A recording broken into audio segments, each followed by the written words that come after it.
बात कहीं ना कहीं गलत साबित होती हुई एग्जिट पोल्स में दिखाई दे रही है, क्योंकि वोटिंग के बाद एग्जिट पोल्स के जो नतीजे आए हैं उसमें सत्तारूढ़ आम आदमी पार्टी के लिए मायूसी वाली खबर निकलकर सामने आ रही है। झटका आम आदमी पार्टी को लगता हुआ दिखाई दे रहा है।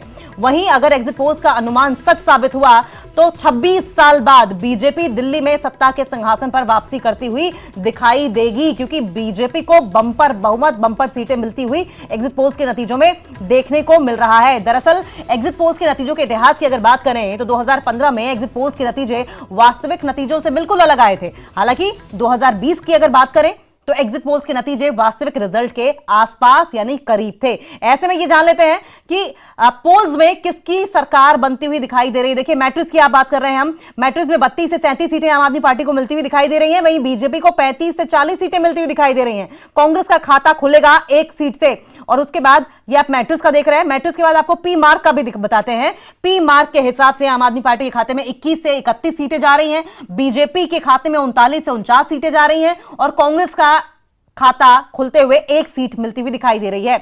वहीं पीपल्स इनसाइट की अगर बात करें तो पीपल्स इनसाइट के हिसाब से 25 से 29 सीटें आम आदमी पार्टी को मिलती हुई दिखाई दे रही हैं। यहां भी मायूसी, और 40 से 44 सीटें बीजेपी के खाते में, बीजेपी को बंपर जीत। 0 से 2 सीटें कांग्रेस के खाते में। पीपल्स पल्स की अगर बात करें तो 10 से 19 सीटें आम आदमी पार्टी के खाते में जाती हुई दिखाई दे रही हैं। वहीं 51 से 60 सीटें बीजेपी के खाते में जाती हुई दिखाई दे रही हैं, और खाता नहीं खुल रहा है कांग्रेस का पीपल्स पल्स एजेंसी के एग्जिट पोल में। जेवीसी के एग्जिट पोल में अगर देखें तो 22 से 31 सीटें आम आदमी पार्टी के खाते में जाती हुई दिखाई दे रही हैं। वहीं 39 से 45 सीटें बीजेपी के खाते में जाती हुई दिखाई दे रही हैं। 0 से 2 सीटें जो हैं वो कांग्रेस के खाते में जाती हुई दिखाई दे रही हैं। पोल डायरी का एग्जिट पोल क्या कहता है? पोल डायरी एजेंसी का एग्जिट पोल आम आदमी पार्टी को 18 से 25 सीटें दे रहा है, वहीं बीजेपी को 42 से 50 सीटें दे रहा है, जबकि कांग्रेस को 0 से 2 सीटें देता हुआ दिखाई दे रहा है। चाणक्य स्ट्रेटेजीज का एग्जिट पोल कह रहा है कि आम आदमी पार्टी के खाते में 25 से 28 सीटें जाएंगी, जबकि 39 से 44 सीटें बीजेपी के खाते में जा रही हैं, 2 से 3 सीटें कांग्रेस पार्टी के खाते में जा रही हैं। अब वी प्रिसाइड के नाम से एग्जिट पोल जो है एजेंसी का, वो कह रहा है कि 46 से 52 सीटें आम आदमी पार्टी के खाते में है, जबकि 18 से 23 सीटें बीजेपी के खाते में है, और कांग्रेस के खाते में 0। तो ये एग्जिट पोल्स के नतीजे बता रहे हैं कि अब की बार सत्ता के सिंहासन पर बीजेपी 26 साल का पिछला सूखा खत्म करके काबिज होने वाली है। वहीं अगर 2015 के एग्जिट पोल्स की बात करें तो नतीजे जो आए थे वो एग्जिट पोल्स के उलट थे, जबकि 2020 में जो नतीजे सामने आए थे वो आसपास ही थे। और देखिए, अगर 2020 इलेक्शंस की हम बात करें तो आम आदमी पार्टी के खाते में सीधे सीधे 62 सीटें गई थी, जो कि बहुमत से बहुत ज्यादा थी, जबकि बीजेपी के खाते में महज 8 सीटें ही थी। हालांकि कांग्रेस पार्टी अपना खाता भी नहीं खोल पाई थी। गनीमत यह है कांग्रेस पार्टी के लिए कि ज्यादातर एग्जिट पोल्स में कांग्रेस पार्टी का खाता तो कम से कम खुलता हुआ दिखाई दे रहा है। लेकिन अगर हम जीत और हार की बात करें तो आम आदमी पार्टी के लिए मायूसी, आम आदमी पार्टी के लिए बड़ा झटका दिखाई दे रहा है एग्जिट पोल्स में। वहीं बीजेपी के लिए खुशी खबर है, इतिहास दोहरा नहीं पाएगी लगातार जीत का आम आदमी पार्टी। बीजेपी सत्ता के सिंहासन पर 26 साल बाद काबिज होने में कामयाब हो पाएगी। एग्जिट पोल्स तो कम से कम यही कहते हुए दिखाई दे रहे हैं।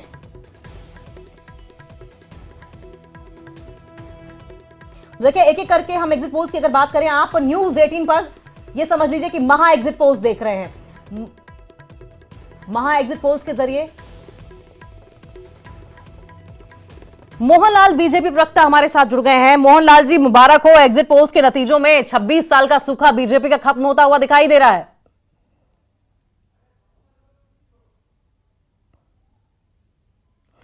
मोहनलाल जी, आपकी आवाज हम तक नहीं पहुंच पा रही है, लेकिन आपके चेहरे की हंसी बता रही है कि खुशी आपको बहुत ज्यादा है। और एक बार फिर से हमारे दर्शकों को बता दें कि मोहनलाल जी बीजेपी के प्रवक्ता हमारे साथ जुड़े हुए हैं, लेकिन उसके पहले अंकिता जी, मेरी आवाज आ रही है? आ गई आपकी आवाज आ गई सर। अंकिता जी, बहुत बहुत धन्यवाद। और ये सब मेहनत का नतीजा है, और दिल्ली की जनता जो त्रस्त थी आम आदमी पार्टी के कर्मों से, ये उनकी जो मनोइच्छा थी वो पूर्ति नजर आ रही है। और साथ साथ हमारे जो दुनिया के सर्वश्रेष्ठ नेता हैं, यशस्वी नेता, देश के प्रधानमंत्री माननीय मोदी जी ने जो एक अपील करी दिल्ली की जनता से कि मैं दिल्ली में काम करना चाहता हूं, मुझे लगता है ये उसका असर है। और जो आंकड़े आप लगातार दिखा रहे हैं एग्जिट पोल के, ये हमें लगता है थोड़ा सा और ऊपर हम लोग जाएंगे। शायद 45 और 50 के बीच की बजाय 50 प्लस ये संख्या रहने वाली है। मोहनलाल जी, क्या पहले से इस बात का कॉन्फिडेंस था कि सत्ता के सिंहासन पर वापसी कर सकते हैं, इतनी सीटें आ सकती हैं? अंकिता जी, इसमें कॉन्फिडेंस वाली कोई बात ही नहीं है। आप देखिए, पिछले 3 बार से जनता ने आम आदमी पार्टी को जो मौका दिया उसको एकदम विफल रही है। चाहे चाहे महिलाओं की बात करें, चाहे युवाओं के रोजगार की बात करें, उनके कामकाज की बात करें, चाहे पुरुषों के कामकाज को लेके चिंता की बात करें, रोड की बात करें, गंदे पानी की बात करें, सड़कों की बात करें, तो जिस तरह से आज दिल्ली की जनता में आक्रोश नहीं, मैं कहूंगा गुस्सा था, जो गुस्सा था ये उसका नतीजा है। और इसमें कोई ये जो रिजल्ट्स आ रहे हैं, ये कोई मतलब इसमें कोई ऐसा नहीं है कि कोई अजूबा है, ये पहले से तय है। दिल्ली की जनता आज से 6 महीने पहले ही मन बना चुकी थी। ये तो हमने 6 महीने जो लगातार नीचे जाके कार्यकर्ताओं ने अपनी पूरी जान लगाई है, और ये उसका परिणाम है। मोहनलाल जी, ऐसा तो नहीं है कि 2015 के हिसाब से जो एग्जिट पोल्स के नतीजे आए थे वो उलट हो गए थे? हालांकि 2020 में जो एग्जिट पोल्स के नतीजे थे वो लमसम आसपास ही आए थे। अगर ऐसा हुआ तो फिर आपकी प्रतिक्रिया क्या? मैंने कहा अंकिता जी, ये जो अभी जो आप एग्जिट पोल दिखा रहे हैं, मैंने इसीलिए कहा हम अभी से और ऊपर जाने वाले हैं। यानी कि 2015 वाली स्थिति आने की गुंजाइश नहीं है।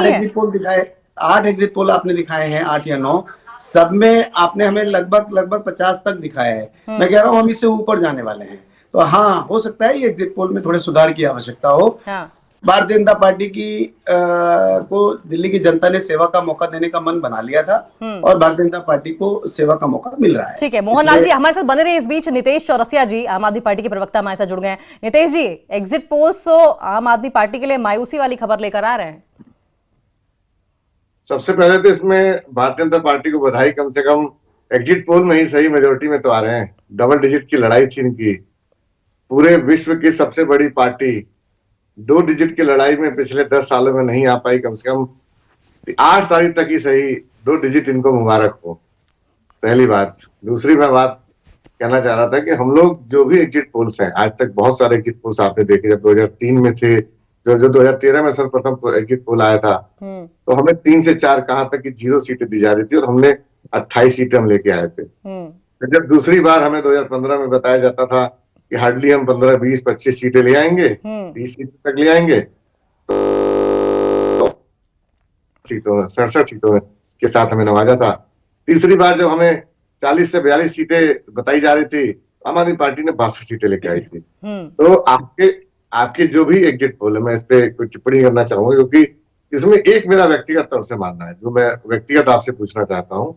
अगर ये 1% में मानता हूँ ये समीकरण सत्य है, तो मैं व्यक्तिगत तौर से मेरा ये मानना है कि इसमें कांग्रेस की सीटें 6 से 7, 8 होनी चाहिए। मैं ये एज ए पार्टी नहीं कह रहा हूँ, मतलब एक नॉर्मल ऑब्जर्वेशन मेरी ये कहती है। फिर मैं कहता हूँ इस तरीके से, मैं इस तरीके के पूरे, अब इसमें परसेंटेज नहीं है। देखिए सर, इस पे ये आपने एक ऐसा स्टेटमेंट दे दिया जिस पे सवाल बनता है। आपका नॉर्मल ऑब्जर्वेशन किस बेसिस पे है? दूसरा, एज अ पार्टी अगर आप नहीं कह रहे हैं, एज अ पार्टी अगर आप कहते हैं, तो क्या आपकी और कांग्रेस पार्टी की मिली भुगत है कि आपको पता है कि नहीं कांग्रेस पार्टी कितनी सीटें आनी चाहिए थी? मेरी अगली लाइन आपने नहीं सुनी। मैंने कहा आपने वोट परसेंटेज नहीं बताया मुझे। अगर ये वोट परसेंटेज आप शेयर करती तो शायद मैं ये ऑब्जर्व कर पाता कि ये जो आंकड़े हैं इसमें कितने उलटफेर हो सकते हैं। फिर मैं कह रहा हूँ ये जो आपके आंकड़े हैं इसका दूर दूर तक कहीं नाता नहीं है। असल जो आंकड़े हैं, पुराने जो फिगर थे उसके इर्द गिर्द के हैं। फिर ये 2020 के जो एग्जिट पोल्स के नतीजे थे उसमें आम आदमी पार्टी को तो एग्जिट पोल्स जिता रहे थे, तब भी क्या दूर दूर तक कोई लेना देना नहीं था? हमें तो पंजाब में 55 सीटें दे रहे थे, हमने तो 92 सीटें ले आए। लमसम तो वही रहा ना। अरे 92 और 55 में बहुत बड़ा फासला है। चलिए मोहनलाल जी इस पर कुछ कहना चाह रहे हैं। मोहनलाल जी। अंकिता जी, मैं तो चौरसिया जी से जरा ये भी पूछ लीजिए कि आज जो थोड़ी बहुत खुशी चेहरे पे नजर आ रही है, ऐसा तो नहीं कि एक दिन कल जाते जाते, परसों जाते जाते और 8 तारीख आते आते ये ईवीएम पे कुछ ब्लेम करने वाले हैं? क्योंकि जब कुछ नहीं मिलेगा तो पूरी आम आदमी पार्टी के सारे प्रवक्ता, चाहे वो राष्ट्रीय प्रवक्ता हो चाहे दिल्ली प्रांत के हो, सब लोग लगने वाले हैं कि ईवीएम में गड़बड़ है। तो जरा पूछ लीजिएगा, बस मैंने इसलिए उंगली उठाई थी बीच में। नितेश जी क्या कहेंगे आप? नहीं, मैंने क्या कहा, 8 तारीख तक की खुशी है, इन्हें खुशी मनाने दीजिए। मैं तो फिर भी कह रहा हूं, मैं आपकी तरफ से आप बधाई देना चाहता हूं इनको कि 8 तारीख तक की खुशी मनाइए, क्योंकि दिल्ली के दिल में तो एक ही नेता है और एक ही नाम है, हाँ, वो है अरविंद केजरीवाल और आम आदमी पार्टी। हाँ, जिस प्रकार मैं कई सारे विधानसभा में आज गया, वो कई सारे वोटरों से मिला, जानने की कोशिश करी, मेरे अंदर भी बड़ी इच्छा थी। मैं 2-3 बजे के बाद किसी भी चैनल पे बैठा नहीं, क्योंकि मेरे मन में बहुत उत्साह था। मैं बैठ नहीं पाया, सच बताऊं मैं आपसे। तो मैं गया ग्राउंड पे, 2-3 विधानसभा गया, देखा, जानने की कोशिश करी। तो मैं पर्सनली आभास किया, मैंने विशेष तौर से जो बात करी, कई सारी महिलाओं से बात करी, बहुत सारे बुजुर्ग साथियों से बात करी, तो मुझे लगा कि ये जो वर्ग है ना, ये एडिशनल हुआ हमारे साथ।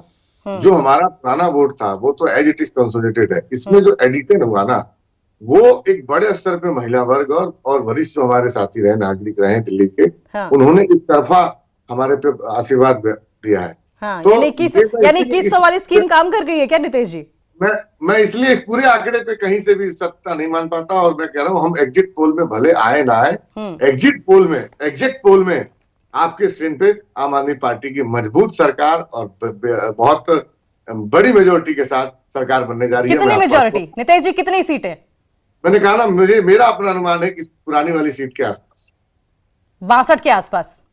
बिल्कुल 62। मोहनलाल जी सुन रहे हैं आप? प्यार है, ये मेरा अनुमान नहीं है, दिल्ली की जनता का प्यार है। बहुत, उसमें विशेष तौर से 2 लोगों का जो मैंने बताया, 2 वर्ग का, खास करके महिलाओं का और वरिष्ठ का, क्योंकि ये दोनों का जो आशीर्वाद होता है ना, महिला हमारे लिए देवी समान है, और बड़े जो है हमारे लिए वरिष्ठ जो है, वो तो परम पूजनीय होते हैं हमेशा ही, तो उनका आशीर्वाद तो हमेशा ही रहना। ठीक है मोहनलाल जी, सारा आशीर्वाद देवियों का क्या आम आदमी पार्टी को ही मिल रहा है, आप लोगों को नहीं मिलेगा क्या?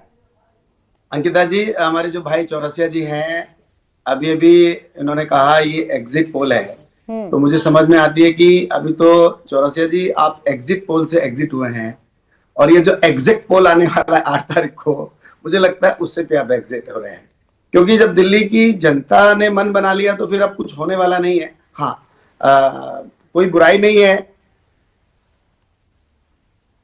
मोहनलाल जी, आप पहली बार, आप इसमें मोहनलाल जी उस फहमी में रहे, मोहनलाल जी आप पहली बार, मोहनलाल जी एक में रहे, आने वाली 8 तारीख को मैं भी आपके अरमानों पे पानी, मतलब पूरी तरह से नहीं पानी फेरना चाहता हूँ। 2 दिन तो कम से कम आप इस संशय में रहें कि भाई 2 दिन के बाद ही सही, तो 2 दिन का सुकून आपका मैं नहीं छीनना चाहता हूँ। लेकिन मेरा सवाल ये है नितेश जी, ये बताइए कि बीजेपी क्यों नहीं, बीजेपी को भरोसा न जताकर आम आदमी पार्टी पर क्यों भरोसा जताएगी जनता?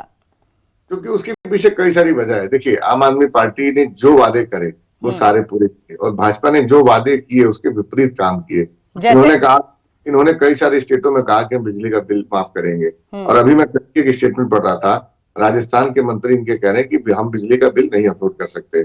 सिलेंडर की जो इन्होंने 450 रुपए देने की बात करी, बाद में एक कंडीशनल लगा देते हैं कि नहीं हम 450 रुपए में देंगे, लेकिन हम XYZ फलाने को ही देंगे, लिमिटेड देंगे, इतने को ही देंगे।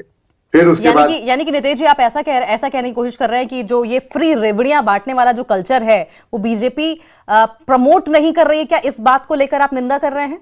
बीजेपी की जो कमिटमेंट है ना, वो जुमला है। ये इन्हीं के नेता का शब्द है कि हम जो कमिटमेंट करते हैं वो चुनाव के बाद वो जुमला शब्द में कन्वर्ट हो जाता है। हाँ। और हम जो कमिटमेंट करते हैं वो हमारे लिए संकल्प होता है, वो हमारे लिए वचनबद्ध होता है। लेकिन नितेश जी, इसी बात पर, ये संकल्प और वचनबद्ध पर ही हम आपके पास आएंगे और आपके इसी बात का जवाब मोहनलाल जी से लेंगे। लेकिन बीजेपी लगातार इस बात का आरोप लगाती रही कि अरविंद केजरीवाल अपनी जो तमाम वादे हैं वो पूरे नहीं कर पाए हैं। मसलन यमुना का साफ करना, यमुना में उन्होंने कहा था कि 3 साल बाद मैं डुबकी लगाता हुआ दिखाई दूंगा, उसके बावजूद वो डुबकी लगाते हुए नहीं नजर आए। मोहनलाल जी, बड़े आरोप लग रहे हैं आपके ऊपर।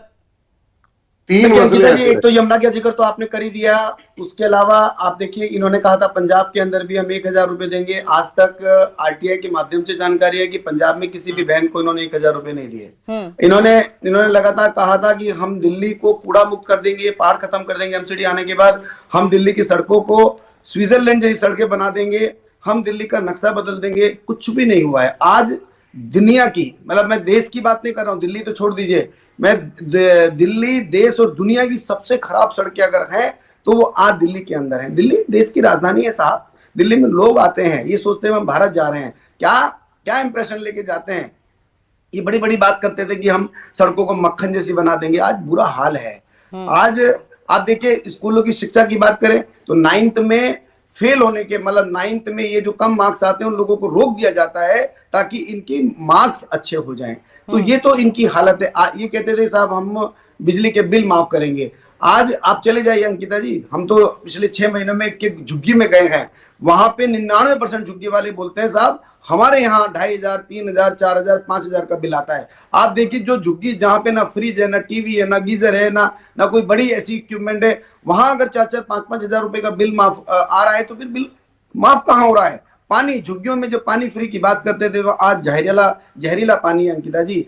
एक एक झुग्गी 30 रुपए की, 40 रुपए की, 50 रुपए की जो 20 लीटर वाली बोतल होती है वो खरीद के पानी पीती है। उनका बजट खराब हो गया है। महिलाओं को किस तरह से भटकना पड़ता है। आज सरकारी अस्पताल में ना दवाइयां हैं तो दुनिया भर के घोटाले हैं। तो एक तरफ जहां आम आदमी पार्टी की ये विफलताएं हैं, वहीं भारतीय जनता पार्टी ने एक विश्वास जगाने का काम किया दिल्ली की जनता में कि हम आएंगे तो बहनों को 500 रुपए का सिलेंडर देंगे ताकि उनके बजट में सारी चीजें आए। हम आएंगे तो बहनों को 2500 रुपए महीना दिया जाएगा, जिस तरह से हम राजस्थान में दे रहे हैं, जिस तरह से हम छत्तीसगढ़ में दे रहे हैं, जिस तरह से महाराष्ट्र में दे रहे हैं, जिस तरह से हरियाणा में शुरू कर दिया है। तो बहनों को विश्वास हुआ कि भारतीय जनता पार्टी जो बोलती है, नरेंद्र मोदी जी जो बोलते हैं वो होता है। हम झुग्गियों में 5 रुपए में किचन लेके जा रहे हैं, कैंटीन बनाएंगे कि जहाँ 5 रुपए में भरपेट खाना एक झुग्गी वाला खाएगा। तो ये सारी सुविधाओं को देखते हुए 100% दिल्ली की जनता ने मन बनाया कि नहीं, भारतीय जनता पार्टी को इस बार सेवा का मौका मिलना चाहिए। और आपके एग्जिट पोल बता रहे हैं कि हमें दिल्ली की जनता ने सेवा का मौका दिया है। यानी कि आपके हिसाब से कोई परिवर्तन नहीं हुआ है ज्यादा। हालांकि एक बात बताएं, अगर गौर किया हो सबने, परिवर्तन तो हुआ है क्योंकि बीजेपी पहले फ्री बीज और रेवड़ियों की बात करती थी, अब रेवड़ियों की बात कम से कम बीजेपी नहीं कर रही। ये बात आप मोहनलाल जी मानेंगे, लेकिन नितेश जी बड़े आरोप लग रहे हैं आपके ऊपर। मोहनलाल जी की बात का जवाब दीजिए। मोहनलाल जी से मैं 2 चीज पूछना चाहता हूँ विशेष तौर से। मोहनलाल जी ये तो कम से कम बता दें कि कितने ऐसे आपके स्टेट हैं भारतीय जनता पार्टी के जिसमें आप राज्य चला रहे हो, और उसकी एजुकेशन की प्रणाली और हमारे यहाँ की एजुकेशन की प्रणाली में कितने बच्चे आपके आईएएस बने, कितने जेई बने, कितने नीट क्वालिफाई कर रहे हैं, कितने डॉक्टर बने, कितने चार्टर्ड अकाउंटेंट बने, कितने में बिजनेस मास्टर प्रोग्राम के तहत इन्वेस्टमेंट प्रोग्राम लेते हैं। नितेश जी माफ कीजिएगा, समय बहुत कम है सर, हम छोटे से ब्रेक के लिए रुकेंगे, लेकिन उसके बाद दोबारा आपके पास आएंगे आपकी बात पूरी रखने के लिए। छोटा सा ब्रेक, बात पूरी कीजिए सर। जी धन्यवाद। मैं उसी बात पे थोड़ा सा आगे विषय लेके चलता हूँ। उसमें विशेष मेरे दूसरा सवाल उनसे ये था कि एक तो मैं शिक्षा प्रणाली की बात कर रहा था, दूसरी मैं बात ये कर रहा था कि वोट डिलीवरी वाले मामले में, प्रोमिसेस डिलीवरी वाले मामले में अगर आप आती हैं तो हम अनकंडीशनल डिलीवरी करते हैं। हमने जो प्रोमिसेस किया, हमने कोई उसमें कंडीशन नहीं लगाया। अगर हमने कहा बिजली मुफ्त करी तो सबके लिए करी। अब मैं श्रीमान जी से पूछता हूँ एक सवाल। आपने चलिए झुग्गी में गया, पता नहीं 99% कौन से ऐसे लोग आपको मिल गए। मैं आपको कहता हूँ आप अपने घर का 3 महीने का पिछले का बिल लेके आओ, और आपके चैनल पे मैं आपको भी आमंत्रित करूंगा अंकिता जी कि कम से कम ये सार्वजनिक हो जाए। देखिए मैं अलग हट के बात नहीं कर रहा, हम तो जनता के बीच वाले आदमी, जनता। अगर आपको ये चैलेंज कर रहा हूँ मोहन जी, आप तो भारतीय जनता पार्टी को अपने पुराने 3 महीने के बिल लेके आओ और मैं अपने 3 महीने का बिल लेके आता हूँ। अंकिता जी आप भी 3 महीने पुराने बिल लेके आओ, हम तीनों लेके बैठते हैं और चैनल पे सार्वजनिक करते हैं। अभी दूध का दूध हो जाएगा और पानी का पानी हो जाएगा। आप चलिए छोड़ दीजिए, मैं कहता हूँ। मोहनलाल जी, नितेश जी कह रहे हैं हाथ कंगन को आरसी क्या, पढ़े लिखे को फारसी क्या, दिखा दीजिए बिल। क्या कहेंगे? मैं तो देखिए मेरे और आपकी बिल की बात तो छोड़ दीजिए अंकिता जी। नितेश भाई हो सकता है अब क्योंकि आपकी सरकार है, आपके अपने घर के बिल क्या आ रहे हैं हमें नहीं पता, बट ये तय है कि अंकिता दुबे जी और मोहनलाल झारा के जो बिल घर के बिल है ना वो 100% 150 गुना हो गए हैं। अगर अंकिता जी का घर का बिल पहले 5000 रुपए आता होगा तो वो 7.5 हो गया होगा। मेरे घर का बिल अगर 8000 आता होगा तो 12000 होगा। ये सब वो मेरी आपकी बात छोड़ दीजिए। हमको कहते हैं झुग्गियों में, आप जरा झुग्गियों में चलिए ना। मैं नितेश जी जरा समय निकालिए, आप तो झूठ बोलना बंद कर दीजिए। नितेश जी आप देखिए, अगर मजा तब आता है जब आप बोल रहे थे तो मैं आपको ध्यान से सुन रहा था। डिबेट में मजा आता है, लेकिन अगर आप बीच में बोलेंगे तो मेरे घर में भी टीवी है, मेरे घर में भी फ्रिज है, मेरे घर में भी ओवन है, मेरे घर में भी गीजर है, लेकिन मेरा बिजली का बिल 0 है। और तभी मेरा केजरीवाल साहब, नितेश भाई आप लोगों की सरकार है साहब, आप लोगों का शीश महल पे अगर चार फ्लैटों को तोड़ के शीश महल बना लेते हैं, आप लोग वहां पे 4 लाख रुपए का पॉट लगा लेते हैं, आप अगर शीश महल में 52 करोड़ रुपए खर्च कर देते हैं, वो पार्टी जो कहती थी कि हम तो आम आदमी पार्टी है, हम तो 2 कमरों के मकान में रहेंगे, वो शीश महल बना लिया उन्होंने। तो साहब आपके कहने क्या है साहब, आप तो कुछ भी कर सकते हैं। किस विचारधारा का हो, अगर वो बिजली का बिल हमने 0 करा तो हर वर्ग विशेष के लिए करा, हर। अच्छा एक सवाल, अच्छा नितेश भाई एक छोटी सी बात का जवाब पूछता हूँ। निकिता जी अगर आपकी आज्ञा हो तो जरा पूछ लेता हूं मैं। नितेश भाई ये बता दीजिए कि आयुष्मान योजना जिसमें पूरे देश के अंदर लगभग 4 करोड़ लोगों को आज 5 लाख रुपए तक का इलाज मुफ्त मिलता है, आपकी ऐसी कौन सी ईगो सामने थी, ऐसा कौन सा आपका मतलब घमंड था कि आपने दिल्ली के लोगों के लिए वो लागू नहीं होने दी, जिसकी वजह से हजारों लोग नहीं लाखों लोगों को लाभ मिल सकता था, और आपने उसको वंचित रखा सिर्फ इस बात के लिए क्योंकि आप नहीं चाहते थे। आपका अहम केजरीवाल जी का घमंड, केजरीवाल जी का अभिमान इतने आड़े आया कि आपने दिल्ली की जनता को कुचलने दिया, दिल्ली की जनता को मरने दिया, लेकिन आपने आयुष्मान योजना पिछले 4 साल से दिल्ली में लागू नहीं होने दी। मैं जवाब देना चाहता हूं। आप मुझे आपने आयुष्मान योजना की बात करी, मैं आपको साक्ष्य देता हूं, अभी 600 हॉस्पिटल ने, अस्पताल ने आयुष्मान योजना के पैनल में लेने को बंद कर दिया। हरियाणा मेडिकल एसोसिएशन के सारे डॉक्टरों ने लिख के दिया है कि हम 600 हॉस्पिटल की पूरी एसोसिएशन है, लिख के दिया आयुष्मान के एक भी पेशेंट नहीं लेंगे। क्यों भाई? इसका मतलब आयुष्मान में बहुत बड़ा घोटाला है। सीएजी की रिपोर्ट ने साफ तौर से कहा कि जो पेशेंट मर जाते हैं उनको एडमिट करके उनके बिल बनाते हैं, जो पेशेंट एडमिट ही नहीं होते उनका बिल बनाया जाता है। और दूसरी बड़ी प्रमुख बात, 5 लाख रुपए में कौन सा आप कैंसर का ट्रीटमेंट कर लोगे, कौन सा आप बहुत बड़ी बाईपास सर्जरी कर लोगे, कौन सा एक छोटी सर्जरी में 5 लाख रुपए लग जाते हैं। और तीसरी और प्रमुख बात, एक तरफ ये योजना, मोहल्ला क्लिनिक में आप सारे मोहल्ला, लेकिन नितेश जी मेरा सवाल ये है, ये तो बाल की खाल निकालने वाली बात नहीं ना सर, नहीं कुछ नहीं से कुछ ही सही। अरे शर्म कीजिए नितिन भाई, अनलिमिटेड, अरे शर्म कीजिए, करेंगे कुछ तो तर्क हो। आप आम आदमी पार्टी के प्रवक्ता है दोस्त, बताइए, सही बात करेंगे तो मजा आएगा। क्या है 5 लाख रुपए के इलाज परिवार को जो मिल रहा है, वहां आप मोहल्ला क्लिनिक खोल के बता दें पूरी दुनिया में, आप ढंढोरा पीटते हैं कि साहब हमने मोहल्ला क्लिनिक राष्ट्रीय चैनल पे बैठे हैं। बताइए आयुष्मान योजना की एलिजिबिलिटी क्या है? आपके घर टीवी है, आपका आयुष्मान नहीं मिलेगा। आपके यहाँ बाइक है, आपका आयुष्मान के लाभार्थी नहीं रहेंगे। आप सरकारी नौकरी में है, आप आयुष्मान के लाभार्थी हैं। हमारे सरकारी अस्पताल में ऐसा कुछ भी नहीं है। आप कितने भी वर्ग विशेष के हो। चौरसिया जी अगली बार आप डिबेट पे आएंगे ना, आप एक नेशनल चैनल पे बैठे हुए हैं, अगली बार आएंगे तो जरा होमवर्क करके आइएगा। सर ये आरोप प्रत्यारोप का जो दौर है ना सर, कोई आवश्यकता नहीं है, ये इससे कोई सोल्यूशन तो निकल नहीं पाया, बस खाली छीटाकशी होती रही। हालांकि कौन कितना अच्छा परफॉर्म ग्राउंड पर कर पाया है ये आप सभी जानते हैं, और हमारी जनता जवाब दे चुकी है। रिजल्ट 8 तारीख को आएंगे। फिलहाल के लिए आप दोनों का सर बहुत बहुत शुक्रिया। आगे उम्मीद करते हैं कि इस तरीके से लड़ाई झगड़ा करके कम से कम डिबेट ना करें। इसी के साथ इस बुलेटिन में फिलहाल इतना ही। नमस्कार।